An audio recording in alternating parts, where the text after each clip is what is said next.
Hello, everybody, and welcome back to an extra special NINJAGOcast. I am your Sensei Wolf. I'm LJ. I'm Meso. I'm Sakota. I think I'm Bar. And I'm Purple. Oh my goodness! I was desperately trying to search for which chat the name order was posted. You did fine through basic deductive reasoning. Thanks, man. Thanks. My goal for this episode is to never be invited back. So things are I mean, I'm amazed you're here to begin with. Exactly. Yeah, I'm putting it to rest right now, right? Like this is it. This is the final one. Until I gotta 20. make Like sure the that funeral concession. I burn every bridge so that I can't cross ever again. Oh my god. No. Listen, you honored the request to be here for this momentous occasion. Honestly, I just felt sad for Haley, you know. It was an act of pity. Oh, I'm glad it worked. She came to me begging in squalor. My hand, please. I can I tell you extended why, my too. hand, handed Aw. her $1, and said, "Get something to eat, kid. I'll be there." And then she bought drugs. Yeah, and she bought drugs instead. Wow. You wow. got chi. Yeah, I bought tea and Actually, Whatever you know, helps. that's a really great segue to mention we brought Haley's Chi Dealer in to this very episode of NINJAGOcast. Yes, we did. We need to have a meeting about the chi. Yeah, We Haley. need to settle once and for all. Should, What do you okay. What do you have Yep. to say for yourself, sir, I'm- about enabling this chi? Oh my goodness. Ladies and gentlemen, our extra special guest. It wasn't Var and Purple, well, it was also Var and Purple. yeah, we kind of got upstaged here. But, ladies and gentlemen, the man, the myth, the legend, Tommy Andreasen. For Chima! How dare you! You come onto my former podcast in my house. Hello, everyone. Happy 10th anniversary of Ninjago and almost 8th of Chima here. Yes, the real Yes, celebration. anniversary. I can't Sign wait me for up the for 10th Chima's anniversary 10th of Chima. anniversary. I'll throw a party. I will be celebrating alone with a bottle of gin in 2 years, I feel. All I'm saying, guys, Ninjago never gave us construction sets. Oh my gosh. I know where our real loyalties lie. Oh my See, Messa, what you don't God. realize is that Ninjago actually takes place in the distant past, far along the timeline, and in the future, Chima is I don't know where I'm going. He was another real It's all It one started big good. It started circle. good. You started strong. Yeah, I started Yeah, strong, but then I was trying to get a reaction, and I didn't get one, so I deflated. I was busy It's okay, writing it baby. down. It was good. Yes. Don't feed into Thank you this. for thank you Yes. for joining us. Thank you so much. Thank you so much. I know If it's you- very late for you, so I appreciate it, Yeah. especially after the day you've had. I also feel this has been a long time coming. You've never asked me before, and I've been quite offended, actually. Oh, Haley, you I never seem to recall asked him?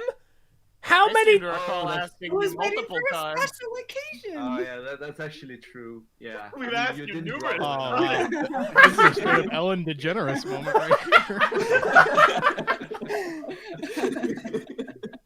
Yeah. But no, Yeah, I don't treat people well. Ah, you really are old man Woo. Gosh, no. TTV, there's something I haven't told you. What? It's okay, Purple. I'll tell You you, know, when you're older. this really is, like Messa was mentioning it earlier, but this really is the first time I've actually gotten to talk to you. And like Meso and I have one of the oldest videos on Ninjago on YouTube. It's I wager it's one of the first non-official videos. Mm-hmm. I don't want anyone really? to watch it. It's, Yeah. It's prepubescent Meso and LJ talking about. So it's I like, I sound the same. Ninjago special coverage with Lewa Johnson, Ugh. and it was just us back on January 22nd, 2011, rambling in high-pitched voices about the theme. Yeah. Well, I will say I've definitely followed you since 2013. I'm sorry. Pretty steadily, actually. I don't buy into this whole Bionicle crap. You know, apart from that, I think you do interesting content. Oh my gosh! Understandable. No It's one seems like to buy you- into it, apparently. You just Mentally consuming. you walked into my house and shot my dog in front of me. What in the world? God. Well, LJ, it was a pretty crappy dog. Yeah. We're gonna have a John Wick situation on our hands very Yes! soon. Like, I- you're gonna hunt me down. I just bought a suit. I'm on my way. I'm kidding. I have the greatest respect for Bionicle and the people who's worked on it. And Yeah, I, that's right. you know, had some very good times with. It's great okay, parts with Bionicle's it. gone. You don't have to worry about it anymore. You don't have to Can't worry do about anything, it offending can't hurt you. people. Every once in a while, they'll just rummage through the corpse of Well- Bionicle and say, "This is a good idea." I wrote a reboot of a Bionicle in 2011. Oh, Really? my Yeah. gosh. Wait. So, One day I want to pick your brain about That's that. so interesting. Yeah, Yeah. no one really liked it, and what we got instead was Chima. So. Oh.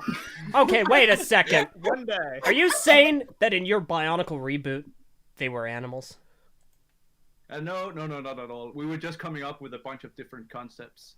I think we ended up with something like 12. One of them was a reboot of Bionicle, a very different version of it. Another one was Chima, and there was also some of the very early concepts of what became Next Knights. Ah. That all happened in like a hot tub in the southern part of Denmark over a week. It was great. First of all, that's That's amazing. awesome. Second of all, one day in another time and place, I'll pick your brain about the Bionicle thing, but not today. Third That's of all, I amazing. want somebody to make a meme of Wu and Moro from the end of Possession, except Wu is Ninjago and Moro is Bionicle. And he's like, you can't save someone who doesn't want to be saved. Oh my gosh. Anyway, for our viewers and everyone, if you haven't really figured it out, today is Ninjago's 10-year anniversary. Yay! Are you sure? I think so. I think it's today. I thought it was yesterday. It's It today, is. right? Are you So positive? we've I mean- been led to believe. After the amount of festivities that have Yeah. happened today, I would trust that. Yeah. is the case. Let's just say I've never felt more overwhelmed with Ninjago content than I have today. I can't imagine you're the only one. It kind of exploded, and it exploded in a good way. So Yeah, there's- that's feel like- actually some stuff Yeah. stuff that was supposed to come out that didn't come out, but you know, I think that's just around the corner. So Okay. I'm very Really? excited for everyone to see that. Why'd Like you the have to? clothing line what- that we were promised was going to drop today? I wanted to buy it It did. It's in the just UK. in the UK. Messa, are you saying that you're really itching for those $75 sweatpants? Okay, first of all, what? They're $75. Well, first of all, It's like- you heard me right. Yeah. Oh no. Oh yeah. Well, moving aside, even though it might seem unnecessary for our current listeners, give a brief overview of some of the stuff that's gone down today, just so we're all on the same page from an So official Lego side of From things. the official Lego side of things, at 4:00 a.m. Eastern in the United States, the set Ninjago City Gardens went live for purchase. And at the exact same time, a web page for the 10th anniversary of Ninjago also went live. And on that web, Oh, are they sold out? Are they still available? I don't know. I don't know. I'll double check while you no. guys. It is what- currently no. only for VIP only, and the actual date for its release is on February 1st. I think I'm a VIP. So. I'll They're double not check sold out. while you continue. Oh, They're not sold out. I'll DM you. Continue. Woo! So there was also a 10th anniversary page for Ninjago, and on that there was an exclusive interview with the man, the myth, the legend himself, Tommy. A link to Buy Gardens, a link for the musical journey, which we'll get into in a Yay. second. Yeah, yeah, that thing. A link for a download for a poster by the wonderful and talented artist Joshua Deck, which that poster also comes in the Ninjago City Gardens set, which is absolutely fantastic. As well as other cool. Yeah. Wait. Cool. Josh's Oh yeah. art I guess is in the set. It's not in the set. It's a poster that comes with the set. So you open up the box and you pull same the poster thing. out. It's like It's inside the box is what I'm asking. That's really cool. It's like in 2001 the Mata canisters with like the Toa's individual posters. Yeah, that's really cool. That's awesome. Yeah, cool. it's so cool. So you can take a look at that poster on the website as well, to see which one it is out of his many. So, oh my goodness, what else happened today? I mean, what didn't happen today? all of this is a surprise to me because full disclosure, I haven't thought about Ninjago since the last episode I was on. So. We'll get to that in a second. Do I have some sort of administrator rights so I can boot people Please. I will say they didn't tell me that you were going to be on this episode, Tommy. So the moment you popped in, I was like, "Oh no! Oh no!" You see, Var, you just gotta you gotta discard your inhibitions. You gotta realize that when you're dealing with Tommy, you're in a boxing ring. And it's a battle of attrition. Which one of you is gonna That means fall you've never first? been invited to the ring, right? Shut the fudge up, man. Okay, I didn't. Stop it. Why won't you respect me? Anyways, we had a couple of YouTube videos come out from Lego today. We had a 10th anniversary, about a minute and a half clip montage from Ninjago. We have the Ninjago City Gardens, like an interview, an exclusive interview. There was another interview by oh my goodness, what are their names? The Bricks. Come on, Haley. Come on. What is it? Between the Bricks. Yeah, Between the Bricks interview with Tommy Kalmar, Tommy Andreasen, and Joshua Deck about, the 10th anniversary of Ninjago. And also a musical journey, which is the first episode of 4, and this one covers the pilots through season 2, and it is a compilation of the beautiful and amazing music created by Michael Kramer and Jay Vincent. That kind of tells the story of those, which is also, my editing debut for Lego. Yeah, let's not shy away from that fact. The musical journey. So I had musical journey has been your project for a while. I have been working on the musical journey for a few months now. Huge thanks to Tommy for plucking me out of the Ninjago community and say, hey, you can edit this. And I've had absolute I sure am not gonna edit this. I need something else to do. What kind of a gullible fool is out there? That's me. Boy. Here, we'll pay you with misprints. Enjoy. It's honestly been an absolute blast. So there's first of 4, so you'll be expecting more episodes of that soon. We also got official set images for the season 14 winter-ish wave. I don't even know if it's like a spring wave. I don't know what's going on. At this point, it's a spring wave. It's a spring wave for season 14. We also got an official season 14 poster. And then, you talk about videos from everyone. We got videos, we got art, we got writing, we got books. We've got so much material that came out from so many fellow Ninjago fans and creators today. Tommy released a video of him painting and talking and doing kind of an art stream, which is I can't wait to watch that myself. Wait a second. We have been very poorly produced. I was about to say, we've been in this realm of, talking about the professional side of things like Lego stuff and the TV show and the writing and the story direction. But now, Tommy's coming into our ballpark. He's making YouTube videos now? Next, he's going to start a Patreon. I'm like one of those Hollywood actors that are out of work right now because of COVID, so I'm just crying out for attention and infringing on everyone's health territory. Boy, join my Patreon. It's called Tommy TV. It's It'd be great. Oh my my- goodness. Unironically would. Oh my gosh. I mean, yeah. Tommy See- TV is TTV. Oh my gosh. That's it. I'm See. filing a copyright claim.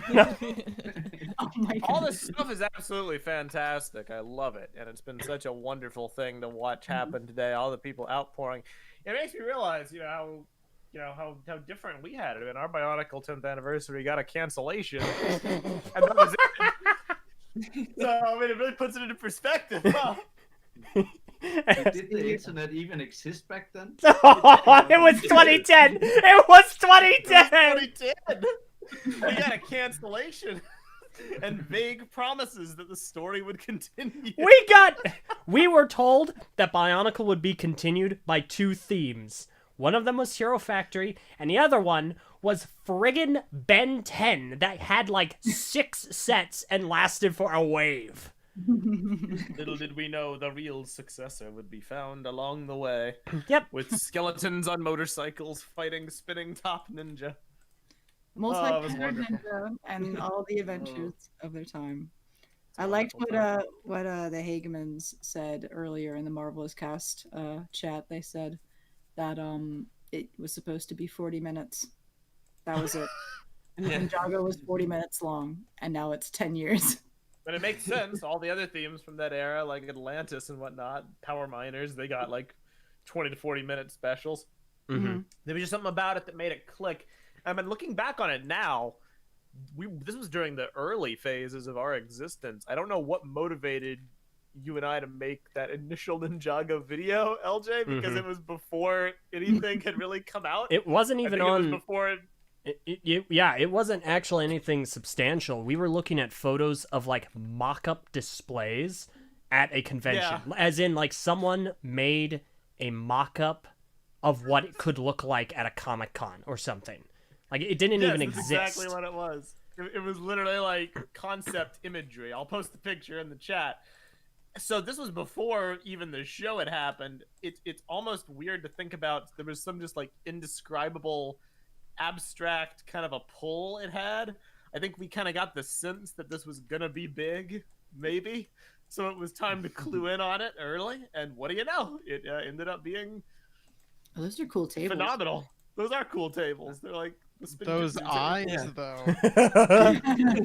though. Watch Just a quick question from an old man who doesn't know technology. Do I need to watch the pictures on YouTube while we're talking in Discord? You do not. Nope. Not really. Now Not there, Is there a particularly. Haley, Is there a chat in here? there is. There's a Discord chat with the subheading Ninjago. It's like number sign Ninjago.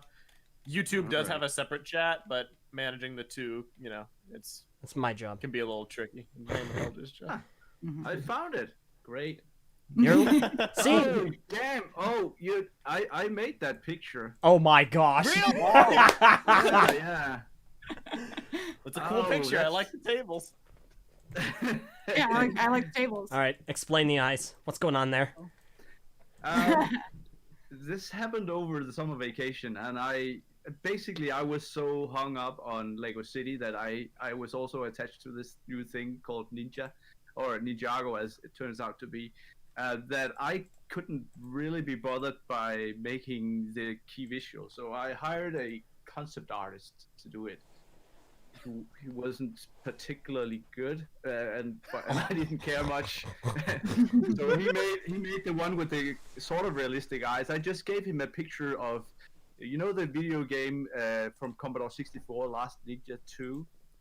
That was the cover of the Ninja game. So I was like, do this, but with Lego. But he took it very literally, and so he made those realistic eyes.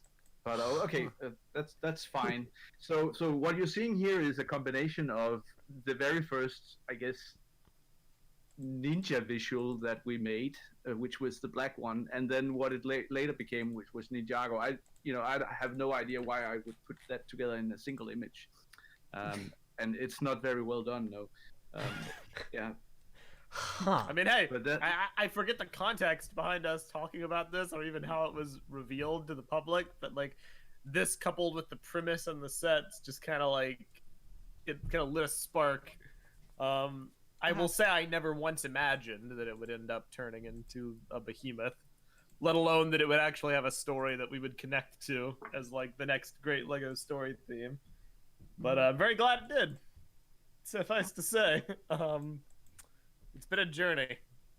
It has been a lot of ups, a lot of downs. It's time. But Sorry. as they say in Ninjago, the path we seek is never a straight line. So. LJ, do you remember just busting into applause about the rebooted finale? I do. At like 4 a.m. I remember. We're like, I remember we did that podcast. We started it off, and we just started with clapping because we were so impressed. And that was rebooted. Yeah, the best season. Or second best season, sorry. Okay, nope. Actually, you know what? Perfect opportunity. Tommy, I've got some real hardball questions I got to throw at you. Well, You're concerned about me grilling him. before we get to that, Okay. I for those who are confused, like, okay, why is Var in purple here? Oh, yeah, whoops. Hi. I would They imagine they're kinda- asking the same They're question. like, asking the same question. I'm gonna be a little cheesy here, Oh, boy. and Var and Purple were part of the original cast of NinjagoCast when I met or got to know TTV without them knowing me. So when I started listening to TTV or to NinjagoCast, it was, Var and Purple, and then a couple other voices that I didn't really know. Uh-huh. But I knew Var and Purple. I was like, I knew these two. And Yay! today is the very first day, the very first time I'm on a podcast, or I'm on a NinjagoCast with Var and Purple. Wait, for real? Wow. Yes. Irony in its purest form. Nice. It makes sense though, because you guys stopped watching it Hunted when they went into the As dragon soon as realm. I joined, Yeah. Var Yeah, we basically stopped Yeah. paying attention to Ninjago the So moment Haley joined. I wanted to have a Ninjago. She joined and I was just like, oh, this is too much. I can't do this anymore. It was too much. The fandom was Scratching his too high. tail. My bad. But I wanted to have a NinjagoCast for the 10-year anniversary where it was a legacy of NinjagoCast as well. So I wanted, like, Var and Purple. Aw. I would love if you joined so that it's kind of like, here's NinjagoCast as it was, here's NinjagoCast as it is, and with Sakota joining the group, and then maybe even a few new faces in the future. Hey, Tommy. We got an She opening. expertly No, she let's not bring expertly Tommy into timed If you're looking for work. Yeah. Sorry. she What, Var? expertly timed this to ask right after her Christmas present arrived at our apartment. And I was like, well, I can't say no now. The guilt trip. Yeah. I wrote in the Ninjago language on your letter if you wanted to be a part Did of you really? I didn't even notice.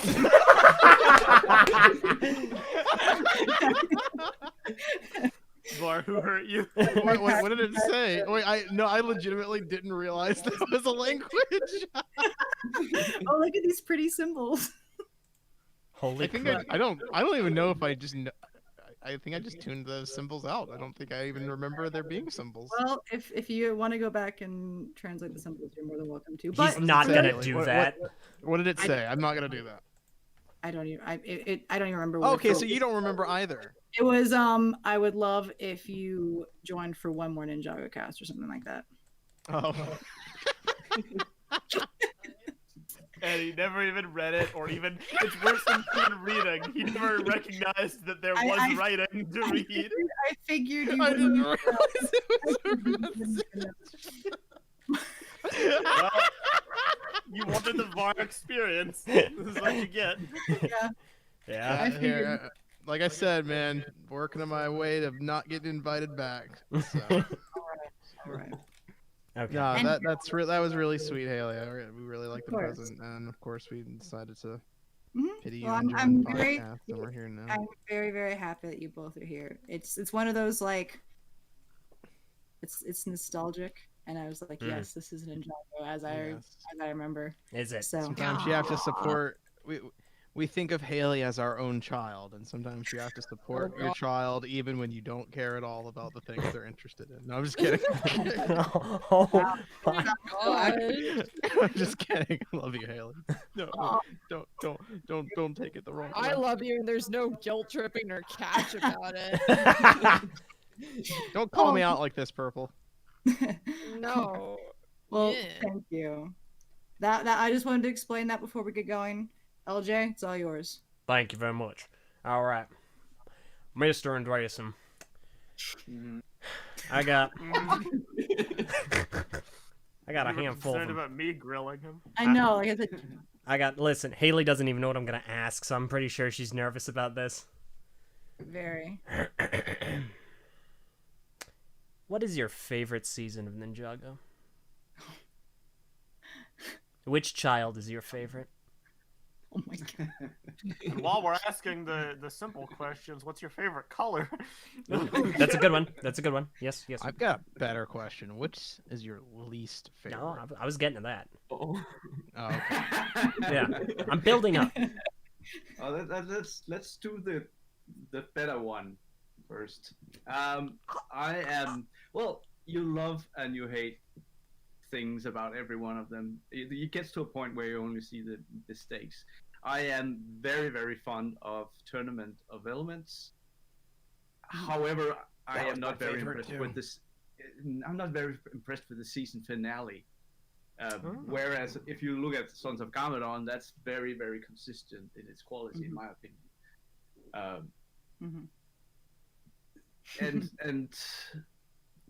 And then we are working on something right now that is absolutely mind blowing, even to me. I'm a sensitive guy. Whenever I read something that really hits me, I just like my eyes start to water and I well up.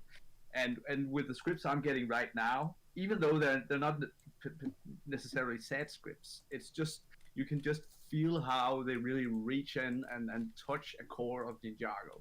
So I actually think some of the stuff that we're doing right now is some of the best things. Obviously, it can still kind of fall or be less than it should be in execution, but holy crap, on paper it is very, very good. I'm Well, that excited. is fantastic Alright. to Yeah, hear. that's awesome. Okay. It's awesome. All right. And for the record, I completely agree about Tournament. Yeah. We're in sync there. Same. One of my favorites. Not big on Hold the Line. But... no, it's like that should have been 10,000 snakes right there. But you always get into a reality of production at some point, unless you're really well prepared. And I think that that's wasn't even actually concerned something about that. that's something I think we're getting better at. I mean, you can see how we can do crowds now compared to what we used to. Oh, And that's one of the definitely. things that I'm super excited about, and also watching the work Haley is doing right now on the musical journey. By the end of it, you'll be able to see how far Ninjago has come to both visually and also in the camera work and the whole variety of stuff we're doing now compared to what we did in the old days. Sorry for changing the subject, but the musical journey is going to end up as a complete piece on 2 hours and 35 minutes or something like that, where you can watch it in just one go with all that wonderful music, and then you will just be taken through this sweeping journey of everything that we've been doing, and it's just going to be kind of a wonderful testament to how far we've actually got with this thing. Absolutely. Oh yeah. I'm very excited about that. Mm-hmm. It's funny, Tommy, because it's come to a point when I'm like proof watching it, where I have to actually put in a lot of time to proof watch because it's no longer like 10 minutes. It's now 40 minutes of like, okay, I need to watch it like start to finish to make sure everything's good. And then all of a sudden an hour has gone by. I'm like, wait, what? But I'm just proofreading it now. Like there's not that much, but it's like, yeah, it's a lot. It's quite a lot. Yeah. What I do, I get on my exercise bike actually. Oh. So that's a good way to lose 600 calories is to proofread some of the stuff you sent my way. That's actually not a bad idea. I really like that idea. I unfortunately do not have a project for you to edit those, so I will not be partaking in this idea. Please Okay. don't give me a project, LJ. So Haley, I forgot to mention you are in charge of our Bionicle musical journey for the 20-year anniversary of its global launch in July. I mean, hey. Why are you laughing at me? I didn't make a joke. You're funny. Yep, you all heard it. All right, moving on. Next hardball question. All right. Can you peel a car? Actually, you know what I want to know, Tommy? Can you peel a car? Peel a car? Yeah, like a banana. Peel a car? Yeah. I had no idea what you're talking about. I think what we have here is a language barrier. You gotta remember that English is not my first language. Oh man. Okay, no, that answers my question. It makes just as little sense as you think it does. Don't worry. I know you can kind of peel in a Lamborghini, but that's like when you spin out or something like that. You know, I sound really stupid now. No, trust me. You Trust don't. me. Way to go, LJ. Way to go.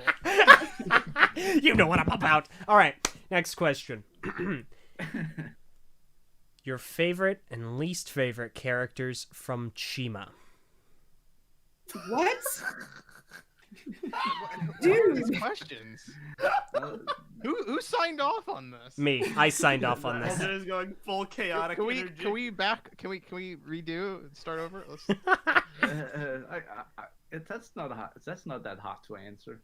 I absolutely adore Eris, both because of the performance, the design, and just her character. And then I am not too keen on Bladvik. That's the bear, and that's mainly because he came out too stupid. we could have cast. I think a lot of people say we should have cast Chima differently. There's actually only a few characters I would have cast differently, and Bladvik would be one of them. But or maybe maybe the actor was actually good, and just a different performance would have been perfect. I see. Okay. All right. You didn't really care about that answer, did you? No. I appreciate it. I appreciated the answer. I'm just digesting it. No. I'm digesting it. Okay. For the record, the correct answer was all of them are terrible. But no. I'm kidding. I actually don't agree. The Raven was fantastic. I don't remember his name. All right. Razor. My goodness, you two. See, I expected that from Tommy. Purple. He's purple. What do you expect? Yeah, okay. Yeah. Purple bird. He was my favorite. Oh my gosh. All right. So, 2 more questions. Wow. Okay. This is your chance to get back on me pretty hard here. Your favorite and least favorite Bionicle character. Oh my goodness. It's all right. Matuki and Kakaniki. It's all gibberish to me. Sounds good. Next I mean, question. I agree. Matuki's arc was very good. Yep. Nope. Had that one coming. Okay. My last question. And this is the most important question I'll ever ask. And after this, I'm done. I'll let the others take care of things and badger you. I promise. Can I guess what the question is? Yes, absolutely. Go for it. With that lead in, it's about Dareth. Oh my gosh, it is. What? It actually is. It's probably like, who is your favorite and least favorite ninja, and why is it Nope. Dareth? My question is, when are we finally going to see Dareth reach his true potential, go through his entire life becoming a very successful businessman, running several bars in Ninjago City. Then he will meet the love of his life, have a son named Kareth. Kareth will thereby be the greatest ninja in all the land. You thought the legend of the Green Ninja was the end-all be-all? Huh, try the Beige Ninja. That's right, everyone. Kareth the Beige Ninja. Yeah, I totally expected that question. Word for word. So- LJ, if you took the first 30% of what you just said, I could have just cut you off there and say 2022.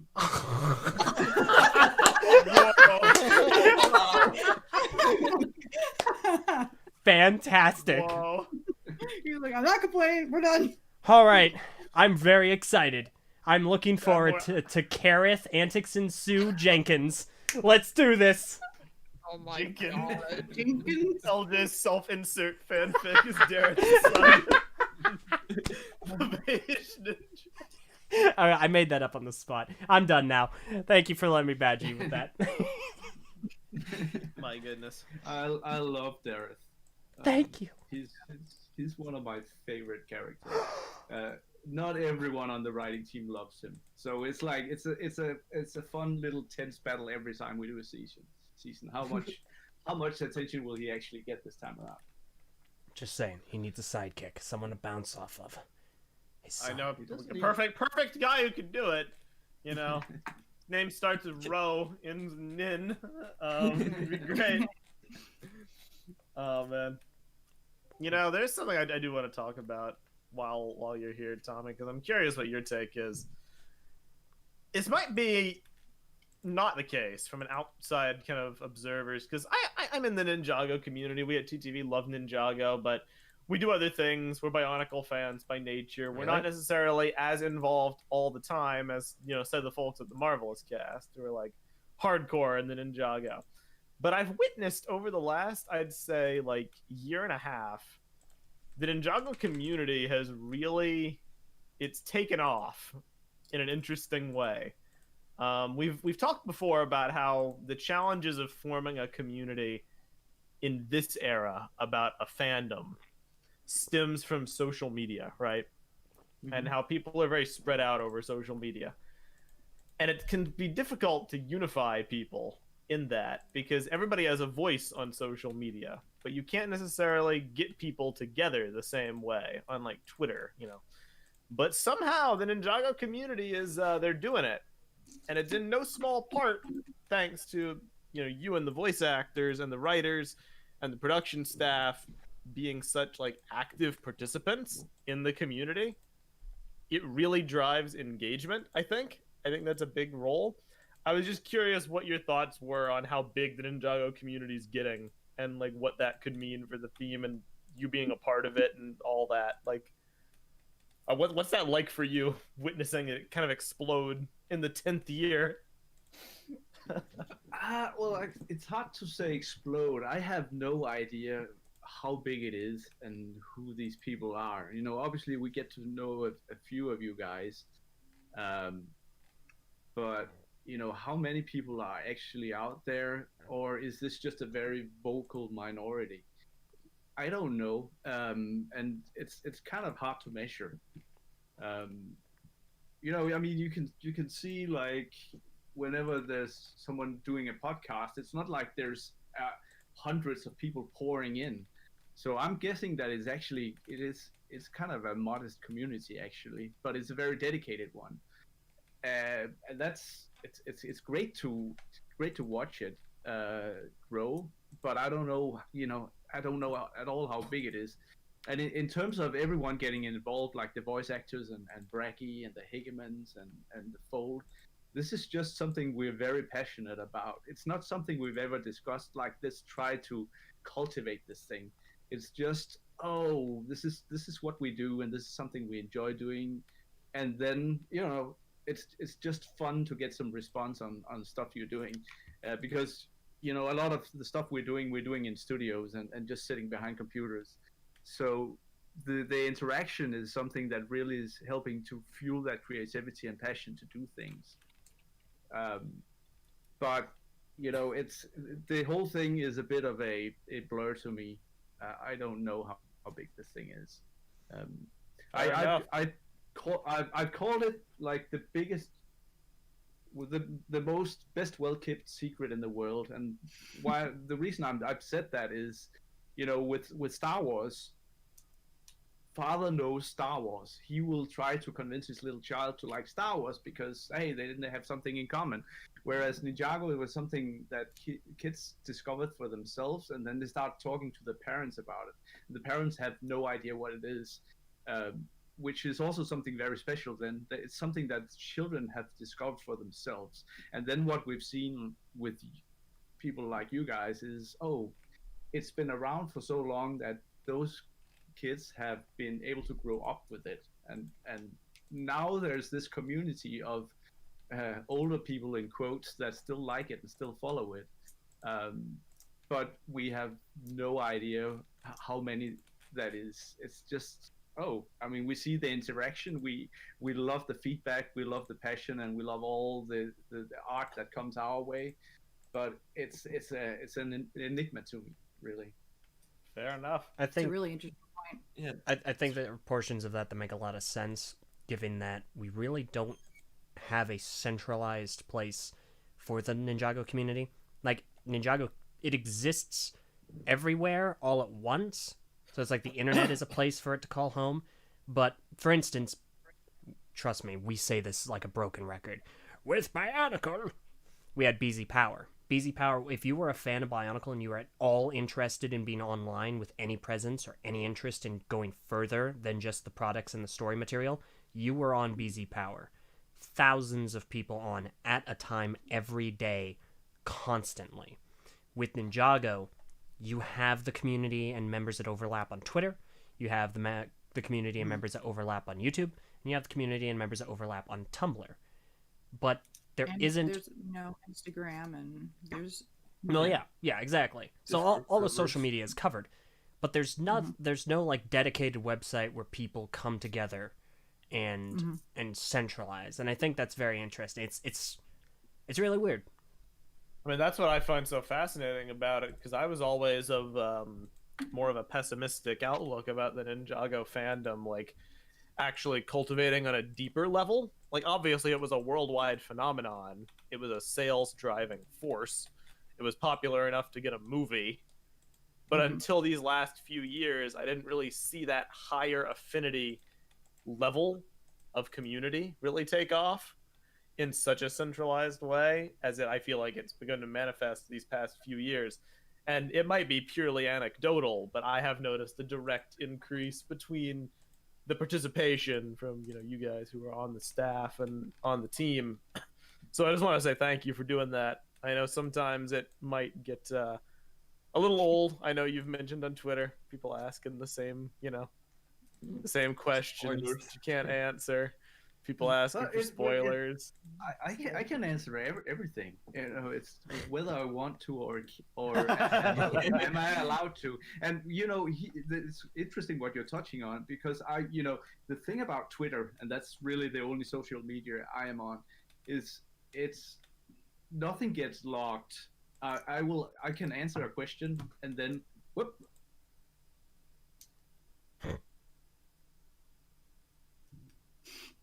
I'm back.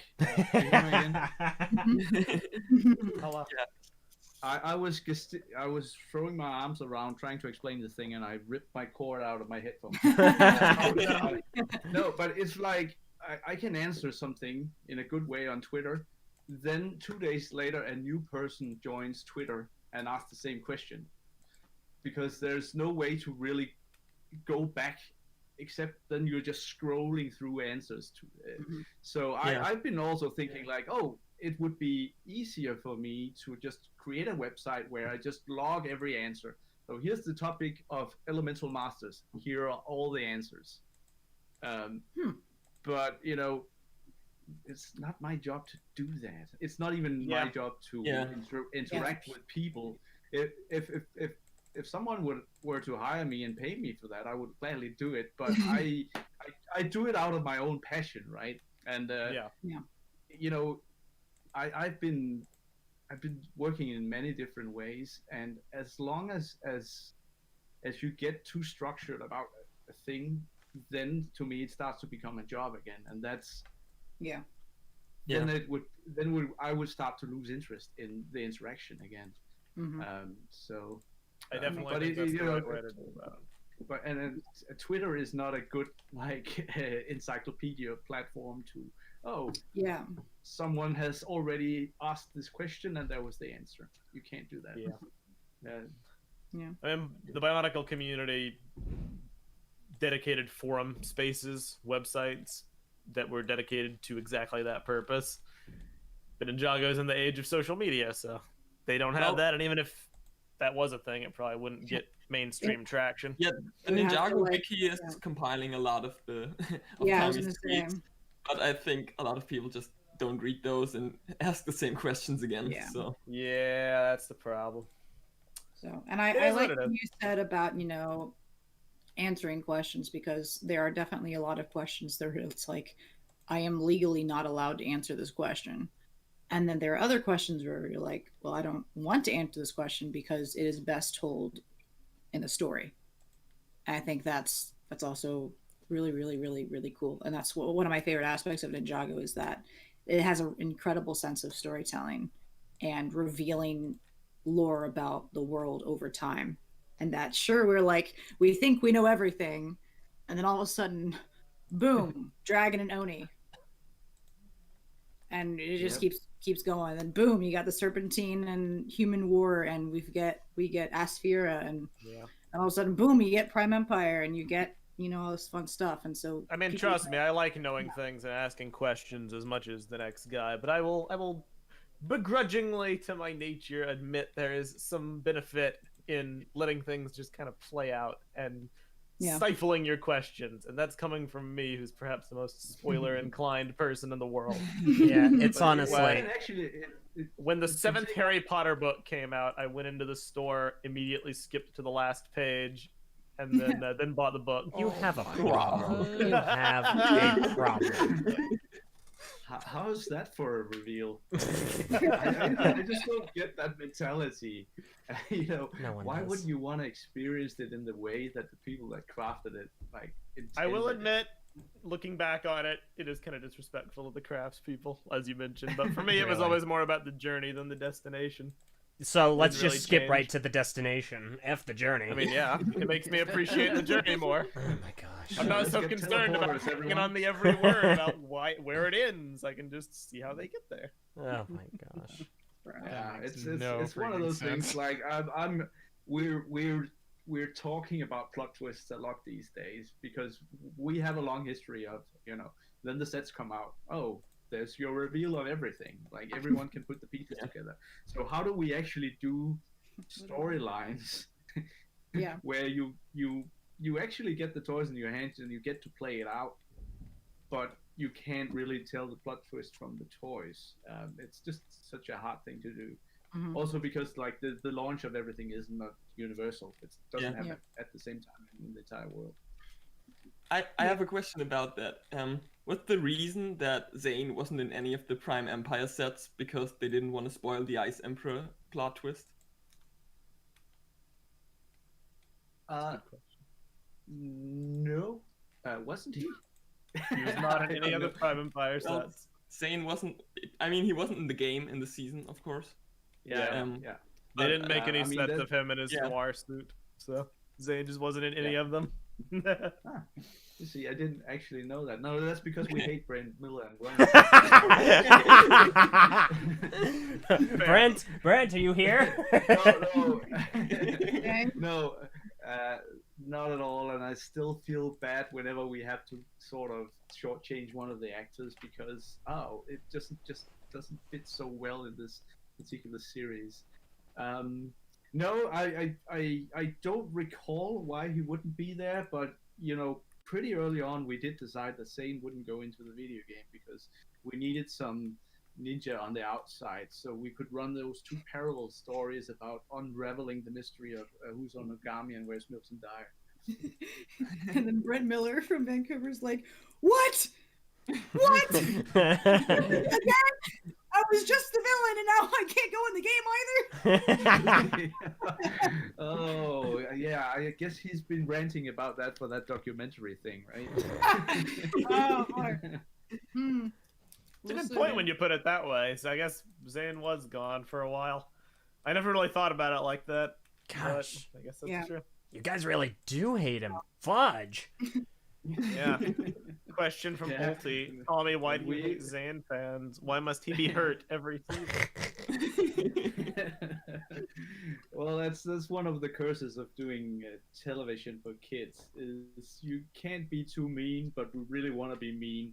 And you know, we can always explain to a network that, well, this guy's a robot. We'll rebuild him. There won't be blood on the ground when you beat him up. So he's an easy target, but we are trying hard to come up with ways to hurt everyone else as well. Oh my gosh!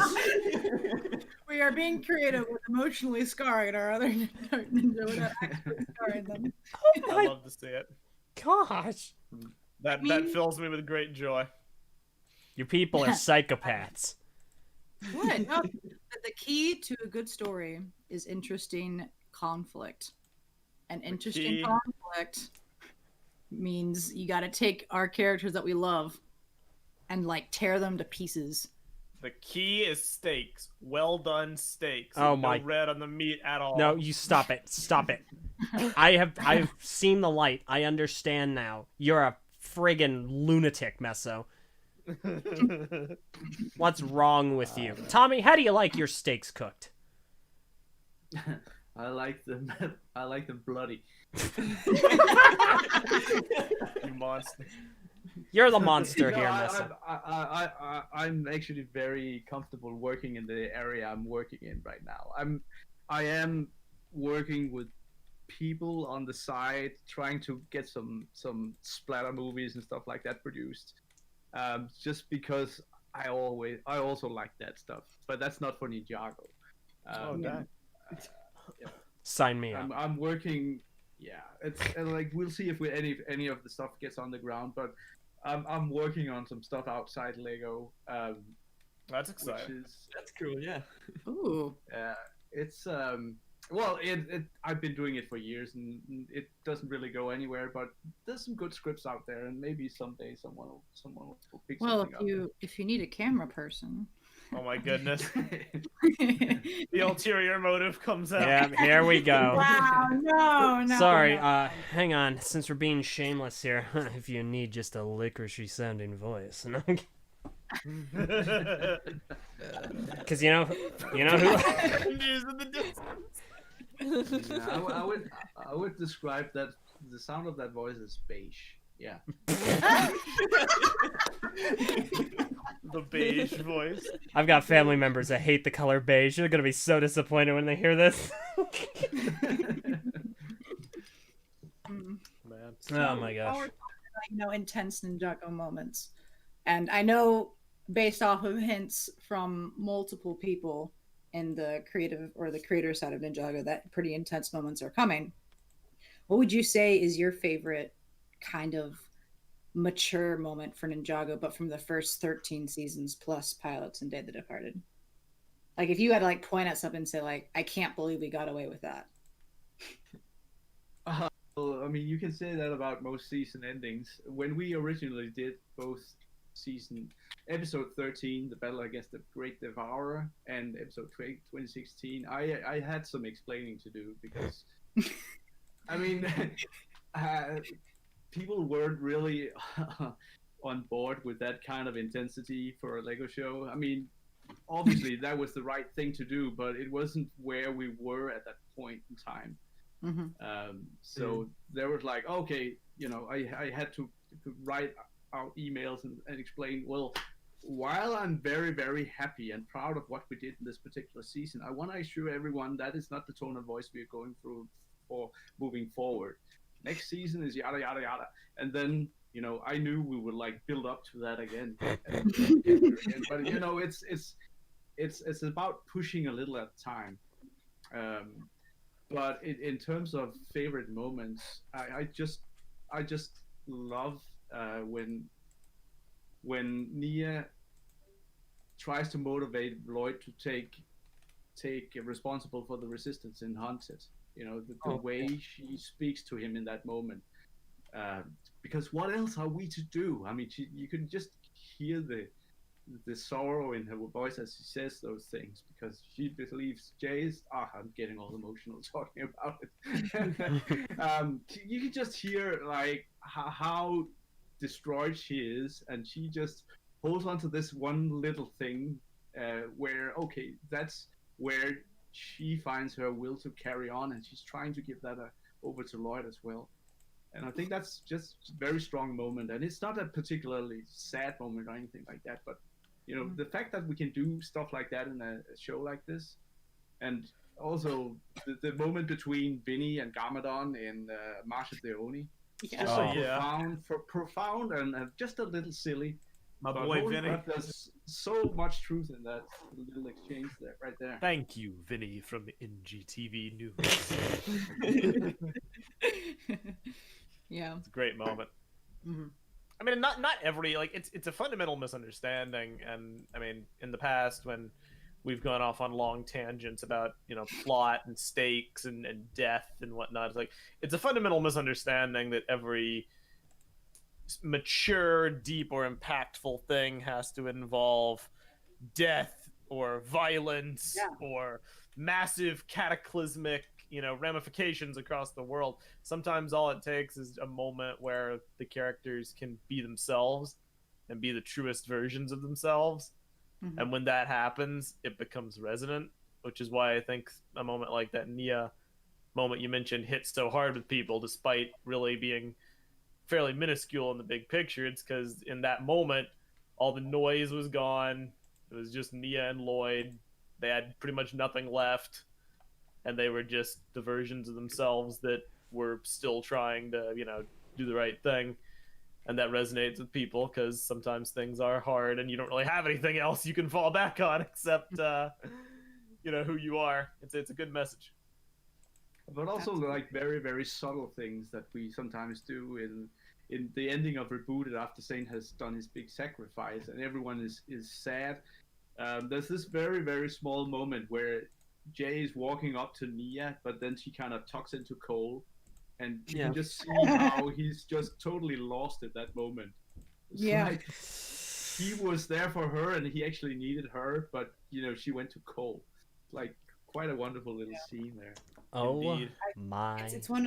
Goodness. It's weird because whenever it fades to black in that particular moment, like there's so much going on the screen, my eyes are always either locked on Jay or Pixel. It goes back and forth. Like usually you're like, okay, who am I going to look at when it fades to black? But it's just Jay demands. Like he has like so much going on right there, and you can like feel the heartbreak. And then of course there's Pixel, who's like, I watched and I'm like, is she actually crying? Like, is she like, is there actual tears coming down? Is it her face? oil? Like, is it oil? No, just My goodness. that's when it's like, you know, I've seen this death, you know, 10 million times, and I'm just looking at other details. But yeah, the heartbreak of Jay right there was, like you said, it's one of these, you don't have to stick that in there. You could have just been like, you know, Cole picks up Zane's face and looks at it, and like Nia starts crying, and then that's it. But just little tiny details like that, just really, really. It also works without any words. It's just the animation sells it. Gosh, I would have loved to have been in the room as like everyone was watching that, like all the executives is like, is that his face? He's picking up his face. I love that sentence. That moment when Cole just picks up Zane's face and looks at it. Like in no other story or medium that I can think of right now is that a thing. Like you have this live action crime drama, and one of their best friends just died, and he's like picking up their face off the ground. It's like, oh no, that's our friend's face. It's like, where else? I love it, man. I love it. Ninjago is special. Yeah. So Ninjago has its heavy moments, but Ninjago also has its comedy moments. One question that you know, when Kevin and Dan were in the chat earlier with Marvelous Cast, they're like, ask any question you want. And one of my questions was, what joke from Ninjago regardless of how you are feeling or whatever it is, will always make you laugh no matter what. Just if you play it, it'll just make you smile, cackle, bend over, wheeze, all that fun stuff. Like, what moments did that for you? Well, there's that moment on in what's that, Skybound, where they're on the beach on Tiger Widow Island. Oh no! And I think I love it more because I heard you ranting on it on one of your podcasts. Oh yeah, that was me. I just showed this to Var in purple like last night. Hit us with it. Well, so someone asks, why are ships named after females? And then Cole comes up with this thing about, well, maybe it's because they need a lot of paint to look good. Which is just like the worst thing you can say. But what I love about it is how he completely redeems himself after that.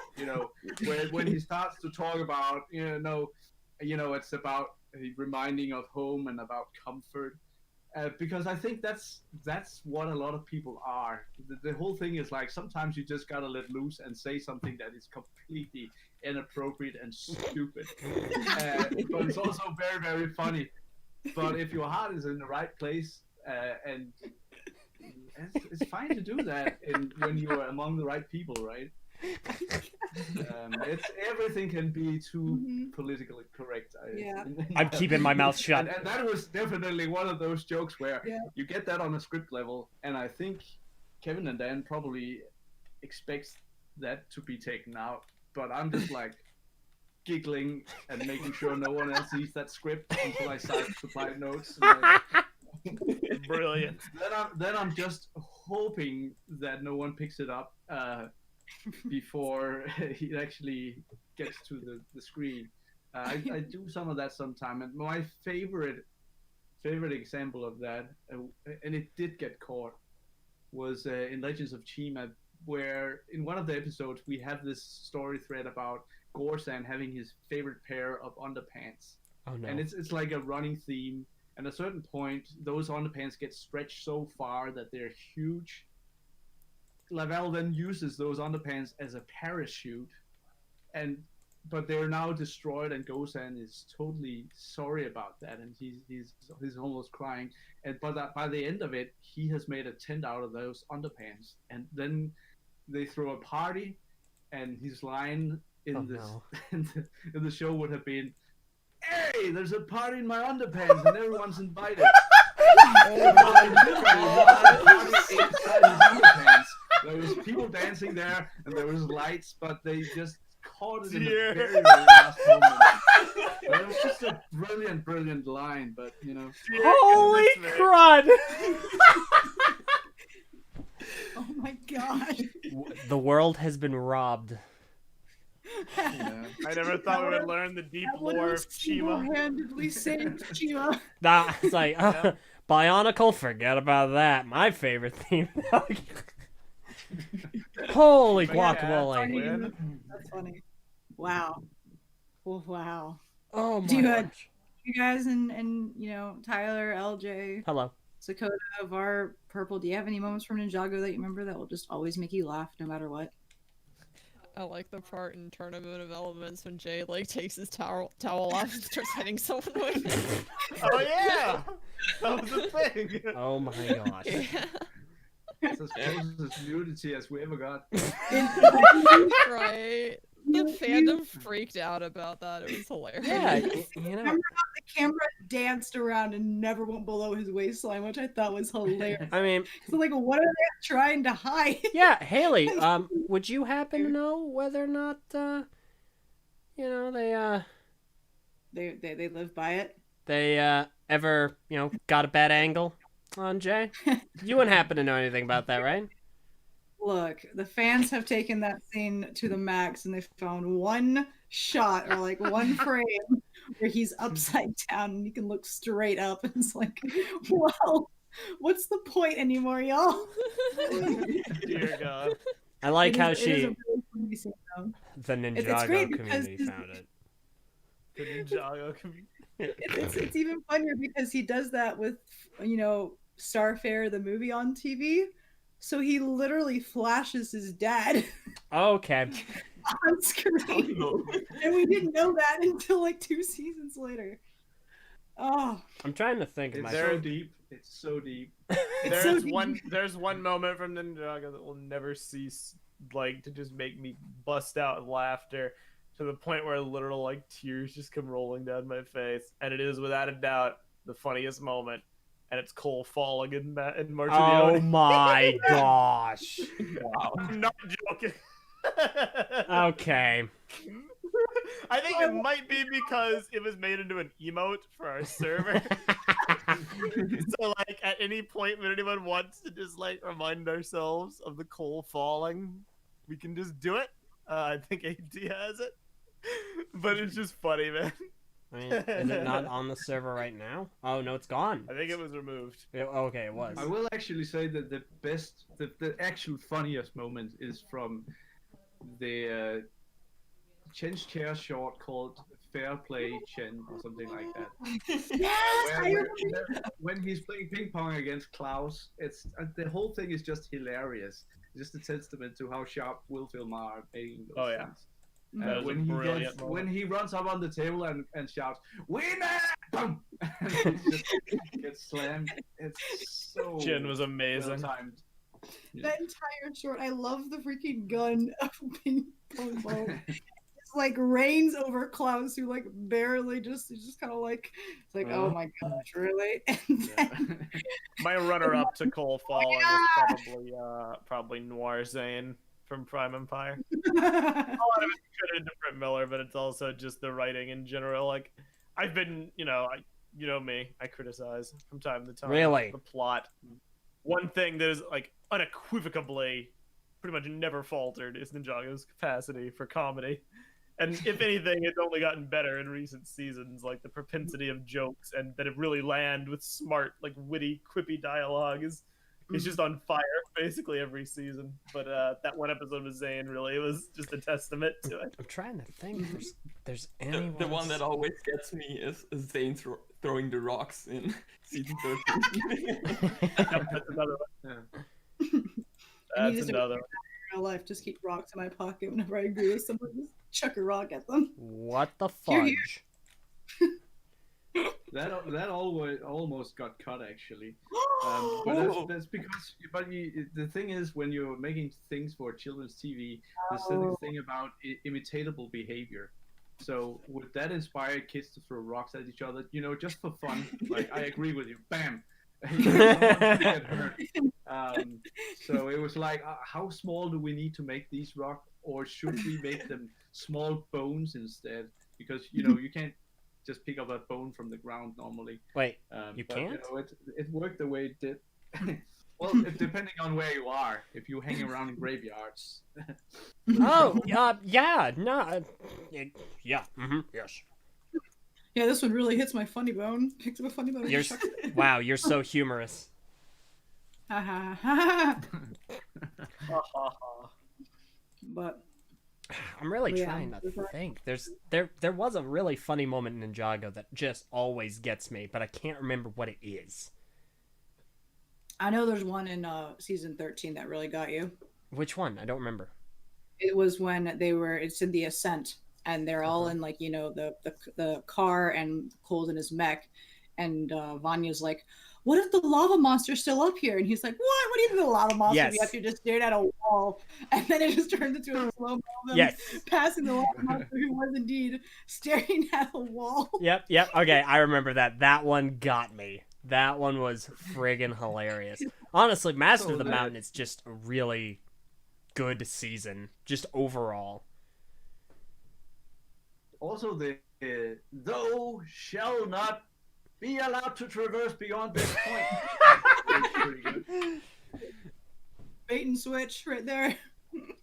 Is that funny line? Cyrus Borg's Borg Watch, but no Cyrus Borg. Oh my gosh. Legitimately funny. Oh, man. a few of us, Tommy, just finished rewatching Hands of Time. It took us about 2 months to complete it.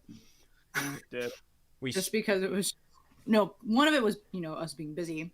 The other part is because we couldn't stomach like 1 or 2 episodes at a time. we struggled. Yeah. We really struggled. What you gotta realize is how much you have to thank that season for where we are right now.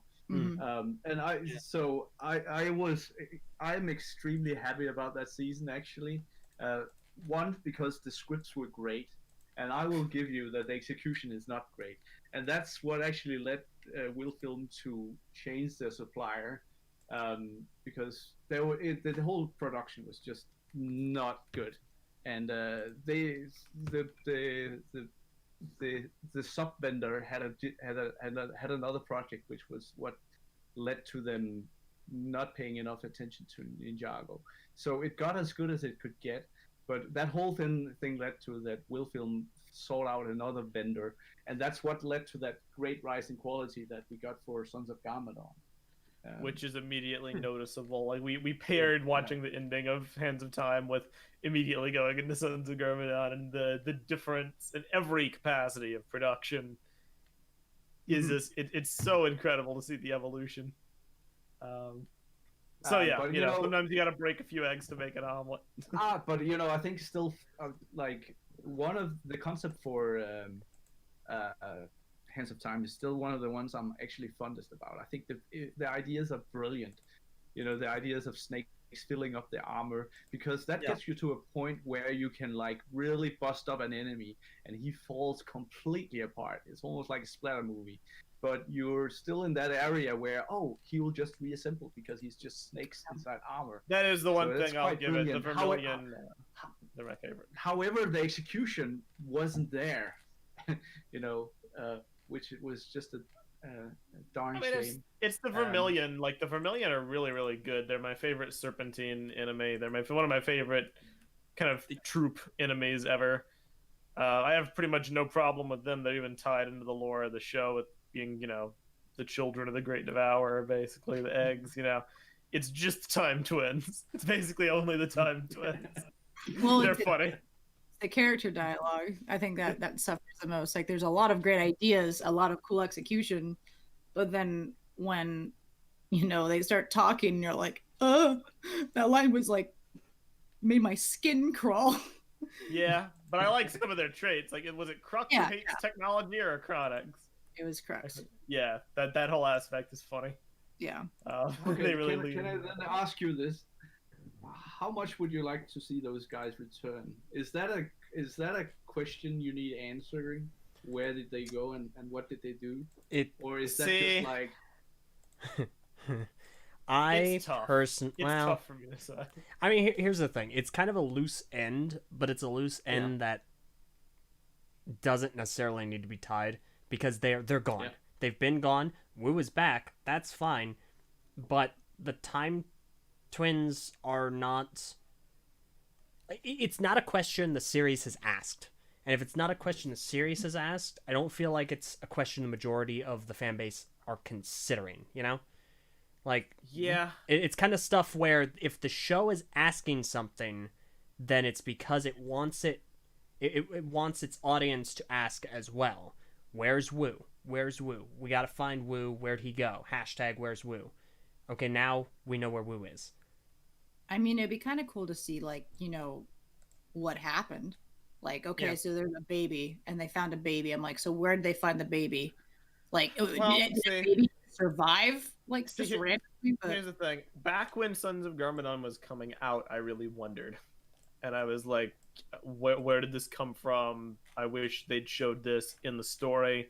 Mm-hmm. It's so far removed at this point. I don't necessarily know if I would like to see it. It's tricky because LJ's right from a perspective of the show writing. From a more like community meta kind of a perspective, it's a little bit tinted negatively simply because a lot of the fans don't think back on the Time Twins positively for a myriad of reasons. Could it be interesting to see them again handled a bit differently? Maybe it could even serve as kind of like a redemption, not for them as people, but for their characters, Possibly. I'm always down to explore stuff if that was ever a consideration. I would Yeah. give it a Yeah. fair shot. But it's also like, we have limited time, we have limited budgets, we have limited episodes. It's like, oh, you would have to not get something else to get that story, right? I would never So- prioritize it over something else. Only if you just randomly have extra resources and you're like, I want to do something fun, maybe Yeah. consider it. Because I mean, I think the Time Twins would, like I said, my biggest issue with Hands of Time, and this is like above the animations, is above, anything else. It was just character dialogue. If the Hands of Time had like interactions where they like didn't sound like, or like even when they're fighting, and they have all these like puns about time, like everything they say, they have to mention time. I'm like, we get it, guys. You're the Hands of Time. Control time. Control everything. Good writing. Right there. Right, yeah, I mean, that's kind of the point, right? Like I was saying, yeah. So people say no, but they say no based on how they were before. That doesn't necessarily have to be how they would be in the future. So I think lore-wise, it could be really interesting because of the way they're tied to the Serpentine Wars and the other elemental masters and the whole past of Ninjago. And I think that's something a lot of people would like to see more of. And if the Time Twins are the way to get that, I think it could be cool. But you see, this is where I take some sort of perverse joy in working with this stuff, because like, the Time Twins are out there. They're kind of like a dark horse. They could show up anytime, anywhere. And you can also maybe feel how we're playing a bit with the audience with the Teapot of Tyran, right? Yeah, I know you are. I've been wondering.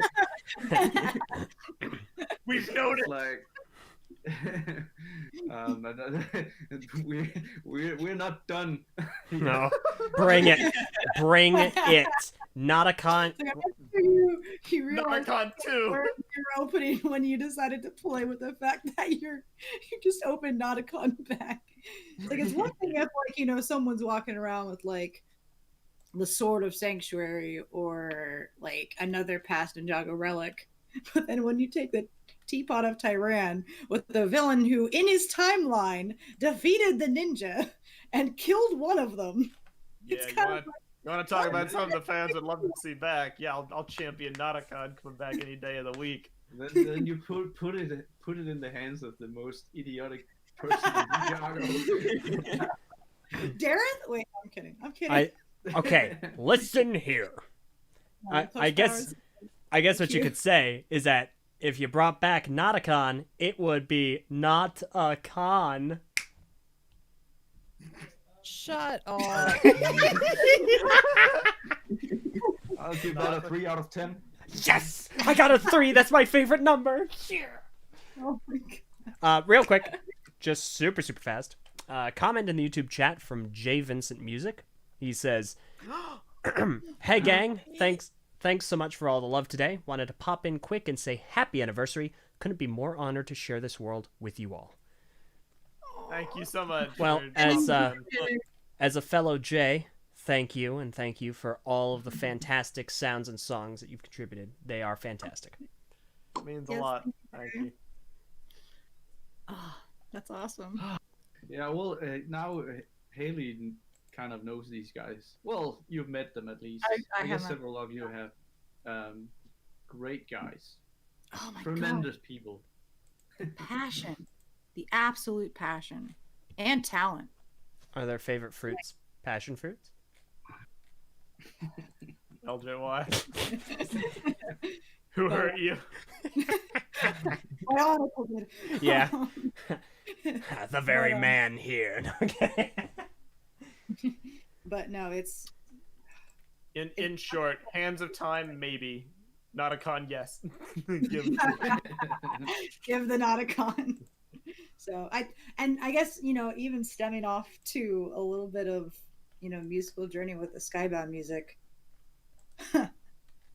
Nauticon has great music, Well, at least he does. and it's Mm-hmm. Yeah. Go on. Go on. Like, it's, Why I was can't you like, say it? spoiler alert for those who are going to be watching episode 2 of the musical journey. Skybound's journey is just a bit shorter than all the others. And like it like Nauticon has a fantastic theme, but it's one of those like, oh, is there more? Can we give more to Nauticon and more for the ninja and whatnot? So There were some budget problems on Skybound, and I mean the music got the short end of the stick on that one. It's So Gotta make do with what you have. yeah. Yeah. And then there was just the one theme that was created for it. Yeah, it's And then the Great Pirate Song. yes. I mean, the pirate song helped a lot. Like when I was watching, I did not notice. I didn't notice that the soundtrack took any hit quality wise. Yeah. Maybe boiled down to it's purely the soundtrack. You can pick it apart, but I think they did a good job with what resources they had. And was it the song that Yepe wrote? I'd give all the gold that we have. singing, It's great. singing. I want to join in. So, but I love it. I've always thought, I was like, I wonder, could that have been the season where we get like a Jay and Nia theme? Probably in another life. And it would, and like a theme that would have like evolved and kind of in the way that Jay Vincent and Michael Kramer like expertly do. They take the theme that they established early on and they bring it back and they put it in a blender and make something new out of it, and they keep doing that over and over again, and you keep getting these awesome, amazing, different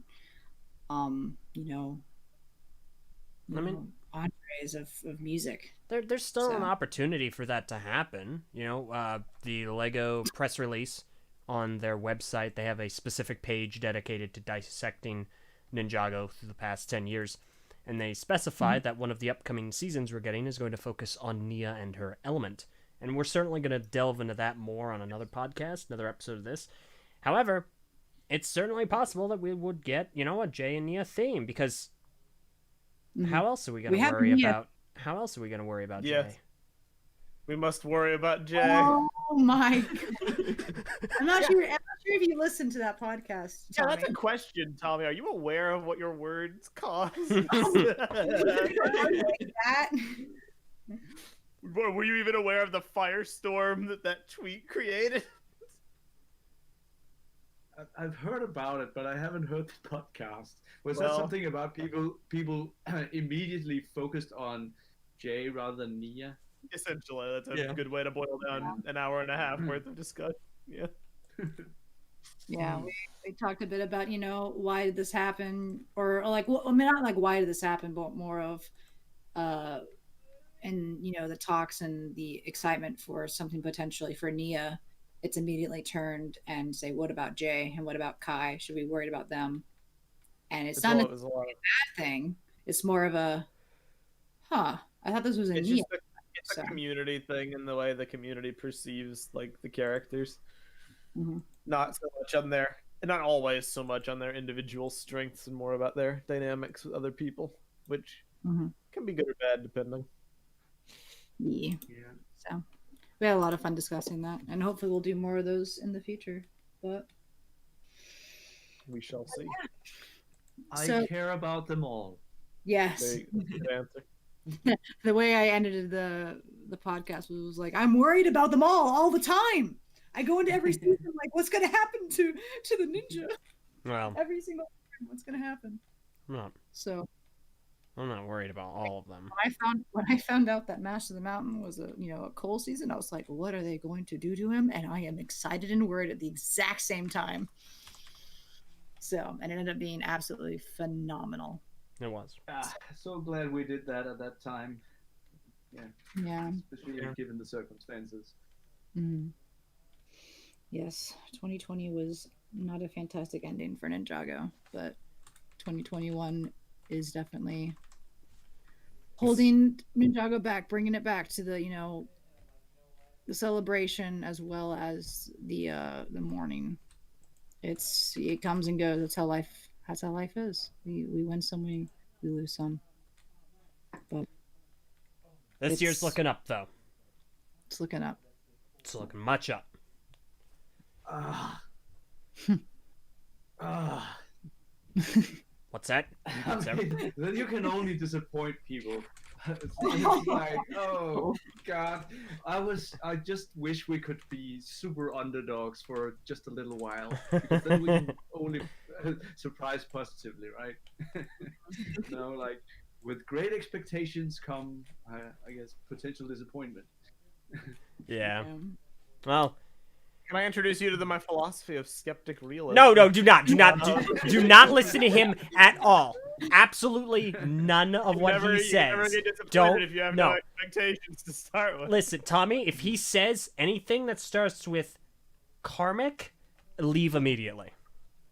So Tommy, what do you think about the prospect of good things happening being counterbalanced by bad things happening Oh my to other people? Because Well, that, I think, well, if you keep doing something for too long, it's gotta end up bad. there you go. Oh. That's a good. Yeah, Meso. So how long have you been playing Destiny? Oh my goodness. my gosh. Oh, yeah. But yeah. How are we doing, Var and Purple? Is the Ninjago talk kind of Are you like guys still here? kind of I have nothing to contribute. So, question for you two. I mean, so the last Ninjago that you both saw, I'm guessing, was around the beginning of Hunted. I'm gonna be honest, the last thing I remember is Possession. Yeah. They watched Sons of Garmadon, but it's been a Yeah, while. I've Who's seen. that Netacom guy? You got to don't- remember that when Sons of Garmadon came out, we were kind of going through a personal upheaval. I think a lot of the memories might be. Hello. Yeah. Sons of Garmadon was definitely the last season I watched. I don't think I finished Sons of Garmadon. I think I made it to like Bruh. probably more than halfway through it. I think we were all sync watching it at that point too. But yeah, a lot was going on at the time. Yeah, Um, I can imagine. but I can't say that I remember too much other than the fights were really good and the intro was really good. But yeah, that's been a while though. Like, how long ago was that? That would That- be 3 years. 3 years? Yeah, that's the last thing I've seen. So it's been 3 years. Same. And So, like I said earlier, it's like no like hyperbole. Like the last NinjagoCast episode I was on was probably one of the last times I like thought about Ninjago on a more like deeper level. And it's nothing to do with Ninjago. It's just everything else in my life. But yeah. So it's hard to contribute too much to this conversation. Yeah, I'm so far removed from it. I totally know what that's like, because one of my favorite shows was that 24 show with Kiefer Sutherland. Hey! I loved that so much, and I watched the first 8 seasons, and I was so excited for the 9th season, but I just It didn't keep you, did it? don't care. No, but that wasn't because I loved season 8, and it was just like, oh my god, I love this show, but there's just a point where you lose interest in something and you can't really explain it. Same thing with Ash versus Evil Dead. They have made a complete TV series specifically for me because I love that franchise. You know, Army of Darkness, that stuff. I cannot get myself to watch that TV show. I don't know why. interesting. Yeah. It's a passage of time, right? Sometimes it's about like the spot you're in when you're enjoying something. Right. Like at the time when we were all watching Ninjago and when Bar and Purple were like on NinjagoCast, it was riding high. The movie had just come out. Sons of Garmadon was coming out. Mm. It was awesome. Mhm. And then stuff with our channel went belly up. Yeah, well, for me, it's definitely it's a bigger thing than just Ninjago. That's not like Ninjago isn't specifically what I've like tuned out of. It's the Lego sphere in general, and a lot of my in general hobbies I've kind of tuned out of for a bit too. It's just like there's been so much going on in the world. I find it difficult to want to focus on anything else, and when I try to focus on anything else, I don't know, it feels like this is something for another time, you know. So Var grew I up, haven't. got a career. and- Yeah, I mean, basically, I've focused on my career and life and stuff, so I haven't really been able to enjoy Ninjago like I used to. Mm-hmm. But I mean, I've bought a couple sets here and there. I think the last one I got was the Lloyd mech, which was pretty cool, and I definitely want to get the gardens. So I still like. I also think that part of what may have, at least subconsciously, maybe affected your enjoyment was putting all that work into a very well edited Ninjago review series and then getting ruined by YouTube copyright and Yeah, having that all of definitely. it be deleted. You honestly, YouTube is the worst thing that ever happened to my hobbies. A running trend for me is whenever I think it was actually mentioned in this podcast a little bit earlier, like when something is enjoyable becomes work, it's easy to fall out of love with that thing. And unfortunately, the more negative side effect of making a YouTube channel about something you really love is that it starts to become a grind, and it becomes work, and it becomes, you know, like I've got to spend hours and hours on this video to get it out in time. And then when all of that disappears because of some crazy algorithm nonsense, then it's just even more motivating. But Yeah. so there's a lot of factors into it, but Mm-hmm. no, I mean it's cool that Ninjago's still going on, and everybody seems to really enjoy it and stuff, and I'm happy for you guys. I wish I could contribute a bit more than what is it like for you two, you know, after being, well, I guess like knee high in Ninjago, and then when things change and then you kind of see where Ninjago is now, it's kind of like, you know, what is it like for y'all at this point? I don't think they've given it. I was like now. I mean, because that's a difficult like, thing to answer, Haley. Because yeah, like having been out of it, it's like Yeah, it's they- hard to. I'm not asking you to get back into it, but it's more like if you just stick your head back in and you kind of look No. at it. But what I'm saying is that it's difficult to quantify what exactly has changed. Hard to put that into words, but like having left it, looking back, I mean, it's, you know, it's Ninjago. It's still doing its thing. It's still going on, and I haven't been able to follow the story or any of the developments or anything like that, so I don't know exactly what has changed. So for me, I mostly just see the theme, you know, at face value, and I mean, the sets look great. I mean, it's still going. The TV show looks great, and that's basically as deep as it gets for me, you know. Yeah, Do there's you like remember? Yeah, or go ahead, Herbal. there's like more than 20 people in the fandom now, and I don't know who anybody is. Yeah. See, with Var has like a very like well-reasoned like life evolution perspective documenting his relationship with Ninjago. I'm more interested in the fact that you checked out during the season all about dragons, Purple. That's what I find most fascinating. It's like literally they go to the dragon realm. Well, I guess I'm stopping watching. I mean, I sort of clocked out in like possession. That's like when I sort of stopped being able to like keep track of what was going on, because it just kind of felt like the story kept going and going and going, and I couldn't keep track of anything.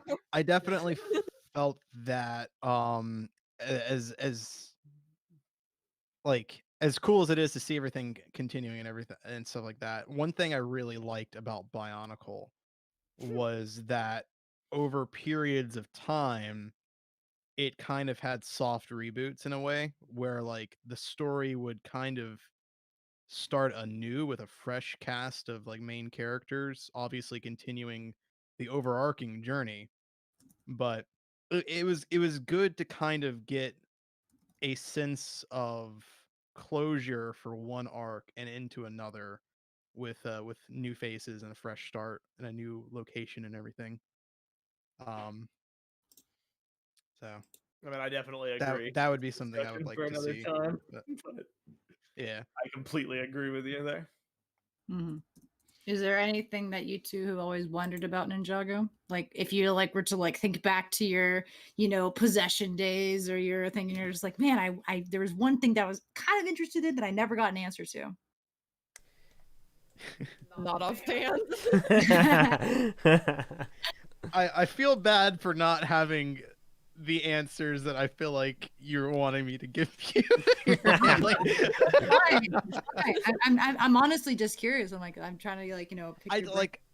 I don't know. I don't know if I don't know even if when I was fully a fan, if I was ever like that deep into the lore side of Ninjago as much as you are, Haley. For me, like the story was always sort of secondhand to the sets, and I enjoyed the quality and production of the show as entertainment that I felt was above the general quality of shows like it for its age demographic. I thought that it was always better in that regard, so I enjoyed watching it. To kind of live alongside the set collecting and everything. It was a nice backdrop, but for me, I was never that invested into the lore, so it's difficult for me to like find like these like questions burning deep inside about what I was looking for, or answers left, or questions left unanswered. Basically, I don't know if I have that. Yeah. Also, seeing as I haven't caught up with the show either, and I'm several seasons behind, I don't know if there's anything that, even if I was wondering about or thinking about or wishing there was more of, if that hasn't already been addressed in future seasons that I haven't seen yet. So I was curious to see if you had any burning questions that actually got answered. It was okay. like, I've always wondered mom. about this. Cole's mom? Yeah, that was something I actually wondered about a lot, like when I was in the fandom. She did. Yeah, I Figured, yeah. Yeah. how'd she die? It's a great question. I think it's Oh. illness. She got sick, and they Oh. didn't say if it was like cancer or if it was another unspecified illness, but she was like bedridden for a very long time. Oh, hello, dogs. And then eventually she passed away. Because he agreed with her, and then she died. Oh my goodness. Wow. That went dark. My gosh. Well, I mean, you should like hear some of the storylines we explore with those people. I mean, also Jay's mother, and her relationship with her father. Oh my gosh. What's the deal with Skylar's mother, and Chen and Skylar. Skylar's what is the reason for Lily's illness? Stuff like that. I mean, we really go there knowing, okay, these are our options, and then we may pick one at some point. But it's like we never plan too far ahead, actually. That's all right. We don't either. I will say that one thing I remember prior to kind of exiting the fandom is that I definitely wanted to see more of Skylar as a character. And I believe that is she's been further in the story, right? Literally, I think you told me that. Right after you left, right after you stopped, she came back. Right. So I think you told me that like a few weeks ago, and I was happy to hear that. But that is definitely something I remember. Is like, I really like Skylar. I want to see more Skylar. Skylar's great. So which is a challenge because she's very inherently powerful. So it's like, oh well, whenever she comes along, it's like, oh, everybody watch out, Skylar's coming through. Yeah, it's when you create these heroes, you need to be make sure you build in your kryptonite immediately. Yeah. You can very easily overpower people. Kryptonite is important. So, all right. Well, I I think hope that satisfied your question. it did. I thought that was awesome. Like I said, I enjoy picking y'all's brain, and I'm so glad that you guys agreed to come on to celebrate the legacy of Ninjago and whatnot. Yeah, no problem. I really enjoyed listening to that exchange. It's like, wow, there's some people that has actually moved on with their lives. It's for everyone now. That's just great. Holy crud. Well, there's actually regular people on TTV. But yeah, I think we're about ready to. Is there anything else I wants to say?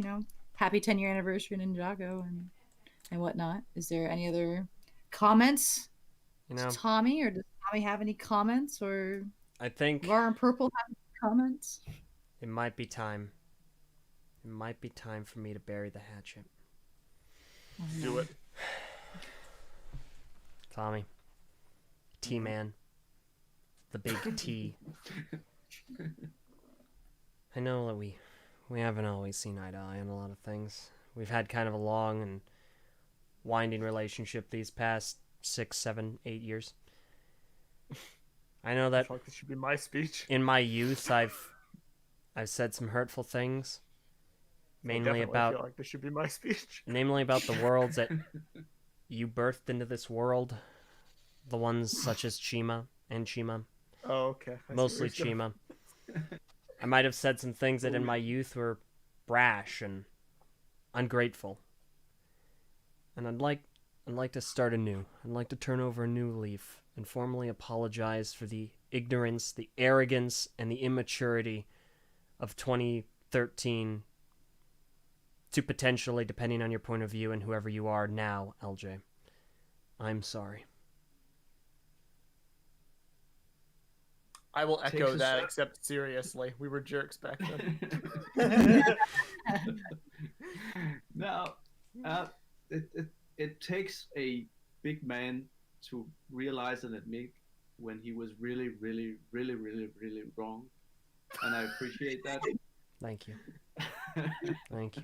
No, but it's been a joy to follow you guys, and this is what actually one of my pet peeves is. I love everything that I've done. It's not all everything has been perfect. Absolutely not. But I really think it has served a purpose, and I think it's everything we're doing is not just disposable. And I think we also get to a point where this has probably run its course. I was probably also getting there with Chima. I was not getting there with Nexo Knights because I had just one very, very big story to tell with Nexo Knights. That got cut off. So that's painful once you work with that, because you kind of, I really want to do this thing with Lance. So those things. But it's interesting to work with it. And one of the things that people never see is the process of working with these things, because people, and that's everyone's prerogative, and that's what's great about it. Everyone sees the end result, and that's either good or bad. But if you view that through the lens of how it was created, under which condition it was created, then something mediocre or even bad can actually be miraculously good, given the circumstances on which it was created. And I'm not excusing anything that I've done, because I absolutely love the outcome of everything. But sometimes, given the process, this was as good as it could get at the time. So, and that's also, that's also what I feel about something like Hands of Time. Yeah. It's actually pretty good given what odds we were up against at the time. Tommy, you just eloquently put into words a sentiment I've always approached that I end up just saying very clownily. It's like what I refer to as, my enjoyment of the meta. Oh of my things. gosh. It's I'm not even joking, this is serious. It's the design philosophies and stuff can inform a product, and I 100% agree with you on that. You put that way better than I ever have. I think, well, heck, it just reminds me, broken record time, it reminds me of the Bionicle community with the Bionicle stars. I remember I've always been a staunch proponent of them because were they necessarily good sets? No. Were they the best that they could be? Probably. And given that the Bionicle team really had to fight for them to even exist, is to me enough to be grateful for their existence, that we got that final wave and that final story. So I completely understand where you're coming from. That makes a lot of sense. However, so you guys gonna fully respect Marshall Leone now? let's not get too hasty. I'm curious to see how I feel about it after our rewatch. Which will be coming soon. Haley, I was burying the hatchet for Chima. I never mentioned Ninjago. I'm kidding. But yeah, no, and honestly, it's a pleasure to actually finally talk to you because it's been so long. Like, you've been such a large portion of a lot of what we do for so long, and we've never actually had a conversation. It's like, all right, my people will get to your people. We'll have a little bit of phone tag with a YouTube video and then a comment and an email here or there. It's like... I'm just sad I wasn't well prepared for this. Not that I could be, considering the surprise nature, but hopefully this is not the only time we can speak. I would love another opportunity.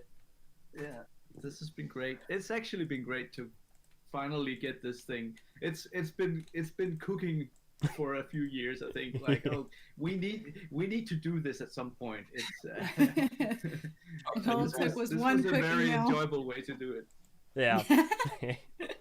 Now, all it took was one quick email. Hey. that being said, I'm now gonna have to make a YouTube video titled "Breaking News." Ninjago creator, I know you're not, but still, Ninjago creator Tommy Andreasen confirms everything he's done is perfect. The fans are wrong. I'm gonna monetize it. I'm gonna make $100,000. I'm gonna buy Ninjago's rights, the intellectual property rights, and it's Dareth Jago from that point on. And you're gonna bring back Air Jitsu, dang it! Hashtag Ninjavival. Oh my gosh! Wow. So I actually do have. I figure soon we'll be wrapping up, and we should probably let you get going because I imagine it's very late It is very where you late. are. I do have one question, not actually related to Ninjago. It's something I've wondered for a while, and while you're here, I definitely want to ask you. I'm worried. So you mentioned Nexo Knights. It is my greatest shame, and it's something we've talked about publicly. LJ and I never actually watched Nexo Knights. That's And it was not because it was... We watched 5 episodes. We never finished Nexo Knights. We watched 5 episodes. We barely started it. And it was not because of any strong dislike for the show or anything. It was simply a matter of timing and what we were doing at the time and where our content was at and where our interests were at. We never watched it. I want to remedy that at some point for a few reasons. Number one, because of how positively you speak of it in terms of your own, views towards the project. And also just because I don't like leaving things incomplete. It's the only TV show that LEGO's produced that I've not seen in full. I know that it did not get to complete its story. I know that it was cut off. You allude to that fact that there were, stories you had planned. If you ever have the time or the ability, would you ever consider the prospect of finishing that story in a Way of the Departed-esque format through written serialization, just so it has a conclusion? Because it stands, unless I'm mistaken, as the only, I guess with the exception of Hero Factory, one of the only LEGO story-driven themes to not have a proper ending. Exoforce. Even still. One of the only ones that Atlantis. The creator's actively still doing things. So would you ever consider Johnny doing Thunder. that? Well, I mean, there's actually just a few loose ends in Nexo Knights. One of them being Ruina Stronhardt, which is Clay's mother, where Clay kind of ended up his arc. And obviously, then you still have Monstrux out there. You don't know anything about this. He's inside a crystal now. I know context. I followed the set. Okay, I could have actually wrapped that up very nicely in the last episode, and I had the ideas to do that. However, Nexo Knights would continue into the next year, and there would be this app game, and there would be another concept, the concept in which we were originally going to tell the ending of that story. So I didn't get the opportunity to wrap up the story in the TV show because that would have disconnected the play theme that would come after it and the update of the app. So that's something like I lament, which is a total shame. But I would love to tell that story, and I would love to do it, especially with Mark Hoffmeyer, who is my partner in crime on that thing, because we had such fun developing and writing that story. Yeah. But I also the interest needs to be out there to do it. Makes sense. And I do think like Nexo Knights definitely drowned in some sort of there just wasn't space for it at the time. Yeah. And I guess it wasn't different enough for Ninjago either. Ninjago is a very hard one to kind of come in and shove out of the way to, and again, we don't want to cannibalize either. It was just everything it wasn't different enough. What I would want, if I could change one thing about Nexo Knight, is like we should have gone way harder on the tech from the very beginning, because that was Nexo Knight's edge over Ninjago. If this was really, really high tech Knights, it would have been much different one than very true. The kind of tech Knights, which it was still a bit close to Ninjago, because Ninjago was also going there. That also has the component of technology to it. I mean, I can't speak for the production pipeline, but I know right when the last season of Nexo Knights was releasing, that aired on TV, was right about the same time that Sons of Garmadon started to air.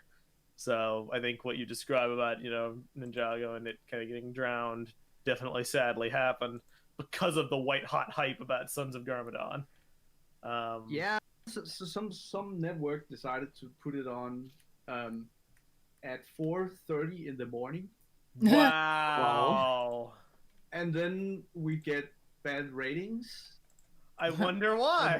But people look at the ratings. They don't look at the circumstances of the ratings. So it was just like, oh, God. Yeah. See, I didn't know that. That makes it even worse. Yeah. Thank you for sharing that. So there's enough hole we could go down if we're talking about show ratings and Ninjago. That's a whole discussion. But fair enough. I respect that answer. Listen, always whenever anyone criticizes anything, consider the circumstances. Is what I always say. In that case, I'm gonna say it. You know what? Okay, before I say my inflammatory comment, real quick, YouTube comments. Jay Vincent, there we go, has this to say: gotta run, guys. Keep enjoying the podcast, and thank you all again for everything. Let's make it another 10 years. Thank you so much for showing up, Jay.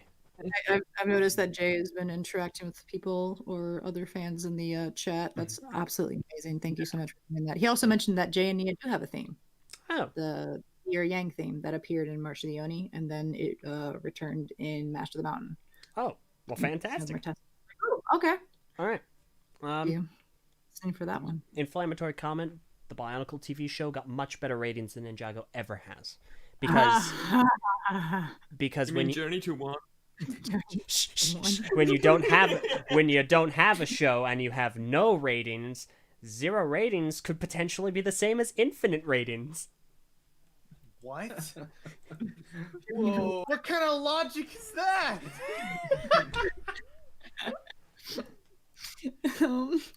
LJ, why? The opinions of TTV do not reflect that. All right. All right. I mean, yeah. I could ask a bunch more, but I'll save it for a future time. Yes. So I'm just glad Ninjago is still going, and I'm looking forward to what is in the pipeline. I've certainly criticized, but I have no plans of stopping watching. I'm in it till this goes away. So you will always count on my support, because the quality speaks to it, but also I respect the passion you guys show. And I do think it's important that you interact with the fandom, and I really do thank you for doing that. I think it helps people get connected. Mm-hmm. So that's basically all I got to say. Yeah, I think. Is there anything else? Okay. I'm good.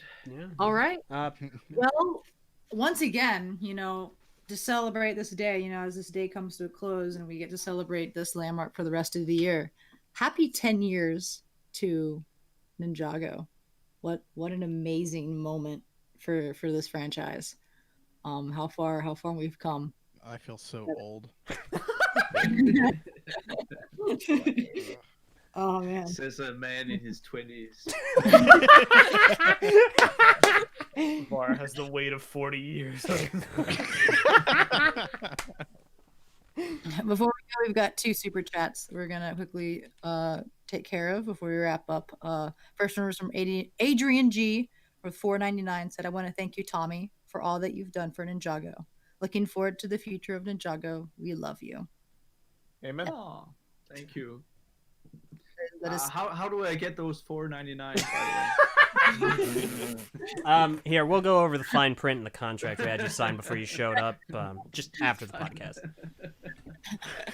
And then secondly, Magic Ninja 6195 for $5 as a question for you, Tommy.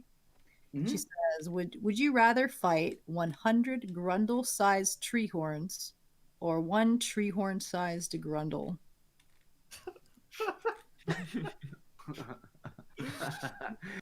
I will go with the 100 tree-sized grundles. Was that an option? So Grundle-sized tree horns. Grundle-sized tree horns. That's such an abstract question. Yeah, I'll do the 100 Grundle-sized tree horns. That means they're small, but there's many of them. Yeah, I would do that. One big Grundle. That's Yeah, one big Grundle. That's like a season finale of Ninjago from 2012. yeah. I'm not going there. When's the next Ninjago creature? Oh my gosh. You and We need more. A random Ninjago creature. Yeah, we had fun with those in Master of the Mountain.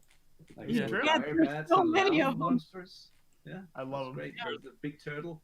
We They're need one a of my favorite things, the distinctly Right. non-Lego creatures. Abby, we need a book to follow the Ninjago creatures because there's a lot of them. Like, Yep. like Nimbus shows up and we're like, what the heck is that thing? But anyway, well, I think that's gonna go ahead and wrap us up for the day. Once again, a huge thanks to Ninjago for making it this far. We'll be here for another 10, 20, 30, 40 years. So I make no promises about 40 years. You're actually gonna kill Var. Don't be around for 40 more years. You're actually gonna kill Var. Bar and Purple, I'm looking forward to you returning for the 50th anniversary of Ninjago. Oh my gosh. How old would I even be? Statistically, I'll be dead before that. Yeah, I don't think Just saying. Tommy would even be around.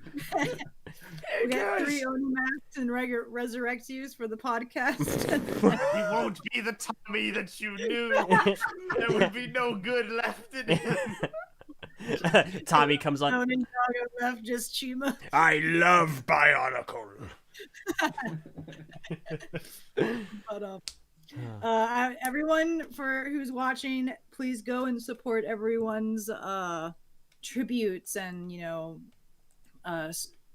projects and everything for the 10-year anniversary. Let's share the love with through the community, through the creators. Let's just have a year-long party for Ninjago. And don't forget to unsubscribe. Oh my gosh. oh my gosh. And ignore that like button. Oh no! You don't even need to comment. There are 2 of them now. Just smash that unsubscribe button. And forget about Ninjago ever happened. Let's move on to Monkey Kid. I'm down. I'm down. Hey, Tommy, you seen Monkey Kid? Yeah. It's good. It is. Yeah, It it is. it's very good. Monkey Kid's very good. Now we're working from home, but I'm sitting right next to the guy who's doing Monkey Kid. We have this a bit of a rivalry going on between us. Like, who has the better Asian-inspired theme here? Oh, God. The rivalry lives on. That's awesome. I love it. Nothing wrong with competitiveness. So Mhm. Yeah. yeah. You want to fight about it? As iron sharpens iron. Franchise sharpens franchise. But actually, you know, when that fight scene from Monkey Kid made its rounds on social media, that got so many likes and so many views. I was like, I've been building this freaking thing for 10 years, and now what the hell's happening here? Just because it's 2D animated and a little flashy, man. Yes, 2D animation is the way to go. All about that It's not 2D, too late. yo. We could start all the way over. Just completely reboot the show in 2D. Ninjago, no, they did. Ninjago does have 2D animation at times. Yeah, but I mean like the whole show. Like just redo it all in 2D. I would actually I'd watch it. I will say, like Nadakan, just be careful what you wish for. Oh no. Oh, Oh no. Oh no! Oh yeah. All right. Well, That's a good way to leave it. So be careful what you wish for, and Breaking news. Ninjago creator and CEO of LEGO, Tommy Andreasen, has confirmed Ninjago will only be 2D from this point on. Thank you for that headline. Not on my watch, baby. well, if you want to go ahead and cue the music. all right. Fair enough. Come in, take the music cue. Thank you, Messobot. oh, that reminds me. The intro is really quiet, Messa. Man, I'm not playing it. Oh. Anyway, thank you all so much for joining us today, and of Oh, course, it's thank rhythm. I you, see. Tommy, for joining us for this wonderful 10th anniversary podcast. I have been your Sensei Wolf. I'm LJ. I'm Messa. I'm Sakota. I'm Var. And I'm purple. And this has been NinjagoCast. 10 years of Ninjago, you're And this was the last episode of Ninjago Cast. It's been great, guys. We'll see you next time in the afterlife, I guess. No, don't listen to this. channel. Channel. What you're talking about. We're canceling the show and the channel. Haley's fired, and yeah. Well, if it happened to one Ninjago cast sensei, it has to happen to the other.